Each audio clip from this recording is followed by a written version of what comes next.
Could not have asked for much better to close the buys. The team really took advantage of what was a difficult week for most. 2,269, a round rank of 172. That might be my best ever round rank, I think. And we've gone up 226 spots back into the top 100 at 81 overall. This is exactly what we hoped for, especially for this week. And it keeps our top 10 hopes alive. How likely it is to happen, I'm not sure, but I'm just glad to be in a position where that's still possible. Couldn't go Briggs to Oliver, obviously. And now he's out again against GWS. Super unlucky for everyone that's held him to this point. Should have been a 1 or 2 weeker at most. And now it's gone beyond the buys, and we don't even know if he's going to come back the week after. Just terrible luck for those who still have Oliver. So I went the next best thing, Christian Petrarca. 3 trades left, 63k in the bank. The team as a whole though, not really much to talk about besides the fact that the majority of them played so well. Lloyd and Witts, a couple of the downers this week. Unfortunate that they're 2 bigger pods in the side. Lloyd, guess you give him the benefit of the doubt. I didn't watch the game, but Sydney winning by 171, that's pretty much all there is to be said. And you can safely assume that Lloyd didn't need to make much of an impact with the ball being up Sydney's end so much. And Witts pretty much got that 83 in 3 quarters. He was in the negatives at quarter time, so that was quite frustrating. At least he salvaged something, but hopefully a 4-quarter effort against Collingwood this week. As for the rest of them, Dacos, what a 4th quarter from him. Stewart solid all night. Dawson put on an absolute masterclass in his 100th game. I was at the game and just so good to watch Dawson dominating. And he deserved that last shot at goal after the siren. Sinclair was everywhere. Day, unreal. Midfield track. Didn't have his kicking boots on early in the game, but just kept powering through, got himself a solid score. Laird, huge 4th quarter. Merritt, very good, as was Neil, fighting through a tag. Brayshaw, really good. Steele, great second half. It was looking a bit of a shambles at halftime, but recovered really well in the second half. Tackled a ton too. Johnson, our only playing rookie for the week, and he scored like a premium. Marshall, we want more, obviously, but it is what it is. Everyone has him. And the forwards, Dunks, chucked the VC on him.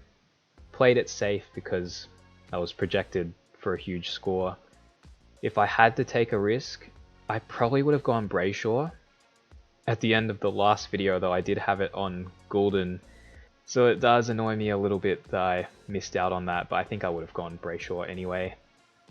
Now, speaking of Goulden, though, unreal game from him. And Ben Keys didn't end up tagging all that much. Played a ton of inside mid. Great score. Love that. With Walsh and Cogs back on field, this is how the completed team looks. I like it. Not perfect, obviously. Dodgy in some areas. Missing a couple of big names. English, the most glaring one. Butters, another I wish I had. But we're pretty solid overall, I think. Just gotta keep our fingers crossed for our low-end premiums. The likes of Day, Steele, Keys, Walsh even. Gotta hope he continues where he left off against Gold Coast. 3 injury trades. Would have liked more, obviously, but we've had to use some already for injuries and suspensions. We can go through trade history in this video actually, since we're not going to make any trades. I am tempted to do one.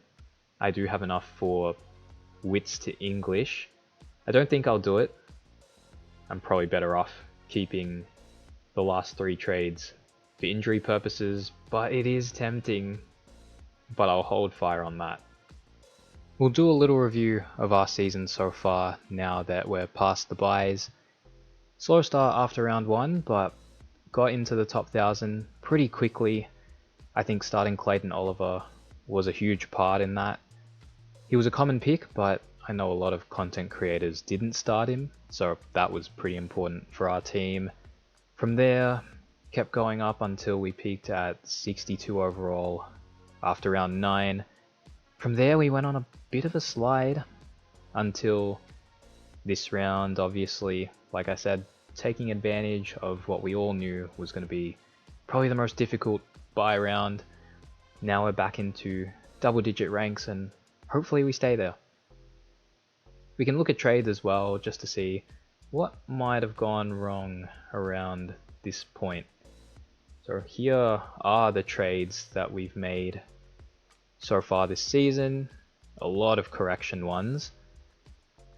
Starting Flanders over Sheasel, terrible. Didn't see the Sheasel at halfback news until it was too late. I was at work. Chesser to Philippou, a bit of a waste, because we ended up going Philippou to Chandler the week after. It's good that we went Chandler, it's just that we used an extra trade to make it happen. Tanner Bruin looks the goods right now, but unfortunately didn't get that opportunity early on. But that was a good trade to go to Zeeble. Not starting Dacos, that hurt quite a bit. Brought in Day, he was great against the Cats that game, but got himself suspended. Had to trade him out straight after. A lot of red here for injury or suspension trades. But we brought in Stewart there, so that was a good one. Then the week after, Took Miller, that hurt so much. A 40 in the only week that we had him, and we had to trade him out. Brought in Cogs. Obviously I wish we had Butters now, but easy to say in hindsight. That's around when Butters started to really lift in form. Brought back Day that week as well. Didn't look so good, but the last couple of weeks have been much better from him. Then round 8 we brought in Steele. If I brought in Brayshaw, wouldn't have to worry so much about my M8, I don't think. But that week it was out of Steele, Mills and Brayshaw. I reckon if I didn't go Steele, I would have gone Mills. So I guess, in a way, it's a tiny win. Week after we went Merritt. It's been so good for us. Trading out Ashcroft around that time, not ideal because he did go off in the next couple of games. Oh yes, around this time as well, I think I mentioned it in a previous video, I could have gone Petrarca over Steele, I think, and it would have meant the week after I wouldn't have had enough for Atkins and I would have just gone Weddle. So that's another 50-50 that would have cost me a fair few points. And track was just under 600k that week too. So that does hurt. And then Sam Walsh in round 10. Go to this sheet here. It's got all the scores from my premiums. But Walsh has averaged 94 in my team. And we traded him in at 610k. So that's not ideal. Been quite the fail so far, but hopefully we can see him at his very best during the back end of the season. We'd be singing a different tune though if we traded in Libba that week. Week after, trade out Clary, good call, brought in Neil and Sicily. The right play, but just super unlucky that Sicily got suspended in both games that he played. And Darcy out with injury, brought in Wits. Probably should have just gone English and bit the bullet this week with 17. Briggs obviously outstanding trade in. We brought in Brayshaw, Keys for Zeeble. Keys has been really good so far, but long way to go obviously. Then Lloyd.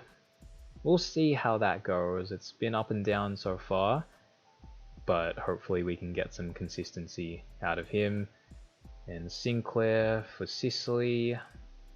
That's all good. And then Petrarca this most recent week. We'll do our captains real quick before ending things off.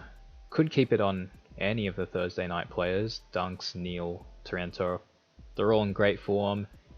But I do like Dawson against North as a VC.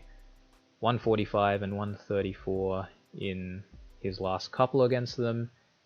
I think they'd go to Laird. if they're going to tag. Just a gut feel. So I don't mind the VC on Dawson, and the C, I think Petrarca. I like track against GWS. Clary out again. Track is in great form as well. We'll stick with that. Bont VC is not bad either. 180 on Freo last time, but we'll stick with these two. But that's all from me. Don't want to drag out this video much longer. I'll be going to Queensland over the weekend to do a little doubleheader, seeing Brisbane Richmond on the Thursday night and Gold Coast Collingwood on Saturday. First time visiting those stadiums, so that'll be exciting. But hopefully you all survived round 15. Good luck for round 16, and see you in the next one.